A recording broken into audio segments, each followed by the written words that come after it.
Prise directe. Restez connectés, restez informés. Prise directe. Restez connectés, restez informés. Chef de la délégation de la jeunesse africaine en Chine, cofondateur de la Fédération de la jeunesse Chine-Afrique, docteur en sciences politiques et relations internationales à l'Université de Beijing, voici les diverses facettes du jeune Camerounais Joseph-Olivier Mando.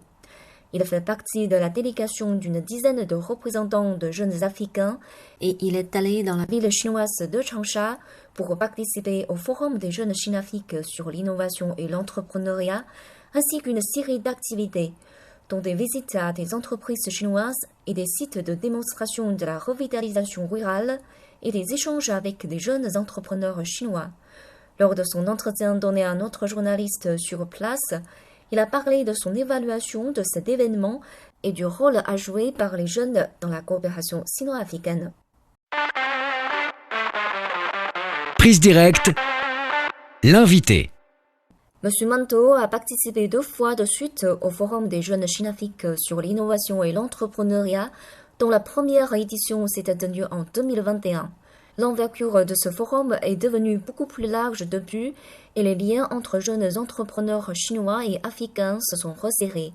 C'est ce qu'il a remarqué. Je vois beaucoup plus d'Africains, que ce soit les membres du gouvernement, mais beaucoup plus de jeunes entrepreneurs qui viennent avec des projets précis, qui viennent avec des questions, qui viennent avec le souci d'apprendre de la Chine et qui viennent aussi avec le souci de partager l'expérience africaine. Donc, je vois qu'il y a eu beaucoup de réalisations depuis 2 ans et je vois aussi qu'il y a beaucoup de Chinois qui s'en vont en Afrique. Voilà, en dépit de la pandémie de Covid-19. J'ai été très surpris de voir beaucoup de jeunes entrepreneurs qui s'en allaient en Afrique, au Kenya par exemple, au Rwanda, en Afrique du Sud. Donc, j'ai aussi de grandes expectations et tout au long du forum, j'ai suivi quelques interventions jusque-là et j'aimerais avoir beaucoup plus de Chinois, j'aimerais voir beaucoup plus de Chinois aller en Afrique, mais aussi beaucoup plus d'Africains apprendre de la Chine. Parce que la Chine aujourd'hui, c'est notre futur pour beaucoup de jeunes. Pour beaucoup de jeunes entrepreneurs. Nous voyons comment les jeunes, nous avons eu à visiter quelques stands, et nous qui étudions en Chine, parce que j'ai fait 6 ans en Chine déjà, nous qui avons eu à vivre ici en Chine, nous avons appris l'histoire de la Chine, nous avons vu le passé, donc, et ça résonne aussi avec la situation en Afrique. Donc, nous espérons que beaucoup de jeunes Africains pourraient apprendre. Nous avons cette grande plateforme. Le forum sur la jeunesse et l'entrepreneuriat, l'innovation et l'entrepreneuriat, c'est une très grande plateforme pour les jeunes qui pensent pareil, soient réunis sur la même plateforme pour ensemble construire un avenir meilleur. Et parce qu'il faut en plus resserrer les partenariats entre les jeunes sino-africains. Nous ne savons pas de quoi l'avenir est fait. En 2019, nous n'avons aucune idée que la pandémie du Covid-19 allait nous handicaper pendant plus de 3 ans. Donc, il est question de resserrer nos partenariats pour essayer de contrer, je voudrais dire, les défis, les possibles défis de l'avenir. Et nous avons la digitalisation, nous avons l'innovation, parce qu'il faut constamment innover, il faut constamment s'améliorer. Voilà. D'après M. Manto, la numérisation qui s'est rapidement développée en Chine est un nouveau domaine prometteur en Afrique. Il voit ainsi une grande opportunité de renforcer la coopération sino-africaine en la matière. La technologie numérique, c'est un grand gadget en fait, surtout pour l'Afrique. Et elle sert particulièrement à promouvoir la coopération entre la Chine et l'Afrique, les jeunes sino-africains, mais aussi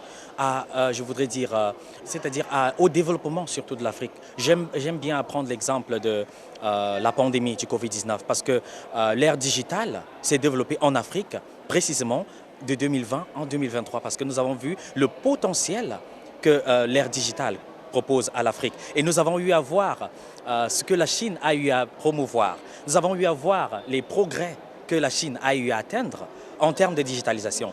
Donc, il s'agit pour les jeunes Africains d'absorber beaucoup de connaissances. Il s'agit pour les Africains d'innover parce qu'en venant ici en Chine, en apprenant de la digitalisation numérique, nous pourrons, bien entendu, en fonction des réalités africaines, nous pouvons promouvoir le développement parce que nous avons aussi certains défis en Afrique, par exemple des défis de logistique, Nous avons des défis de circulation des populations. Nous avons aussi, par exemple, des défis d'accès des biens.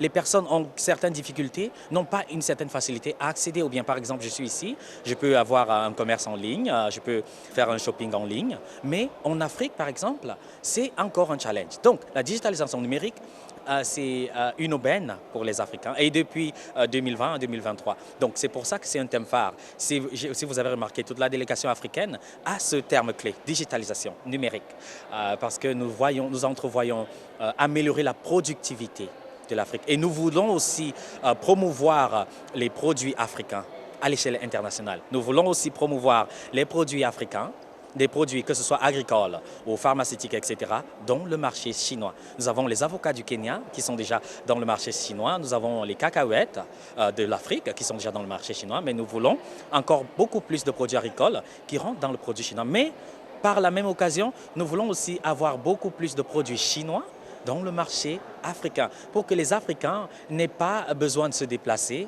pour pouvoir tester les saveurs chinoises. C'est pour ça que Kilimall, ils font un très grand boulot là-dessus.